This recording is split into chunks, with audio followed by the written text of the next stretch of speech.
நம்ம வீட்டில் வந்து ஒரு ரன் பண்ணுறோம். அந்த ஃபேமிலி எங்களால் அவ்வளோ நிறைய இருக்குது வீட்டில்.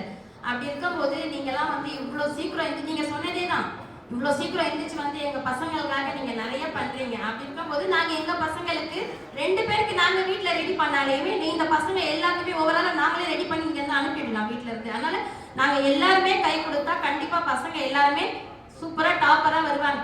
நான் வந்து ஒரு கவர்மெண்ட் ஸ்கூலில் தான் சார் படித்தேன், 10th தான் முடிச்சிருக்கேன். ஆனால் நான் இலக்கிய மன்றம், பேச்சு போட்டி இதெல்லாம் நான் ஃபர்ஸ்ட்டாக வந்திருக்கேன். அதில் தான் என் பொண்ணு யாஸ்மின் வந்து, யாஸ்மினோட பேரண்ட்ஸ் சார் நான். யாஸ்மின் வந்து இதில் எல்லாத்துலேயுமே கலந்துக்கிறதுல பார்த்தா என்னோட திறமை இருக்குன்னு நான் நம்புறேன்.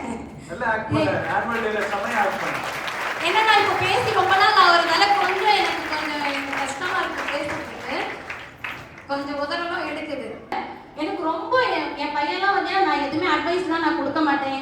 எங்க பசங்க வருவாங்க, வேலை பார்ப்பாங்க, படிப்பாங்க, ரொம்ப ஒழுக்கமா இருப்பாங்க. நான் ஒரு நாள் கூட எனக்கு பசங்களுக்கு நீங்க யாருமே ஒரு கம்ப்ளைண்ட் எனக்கு கொடுத்தது கிடையாது.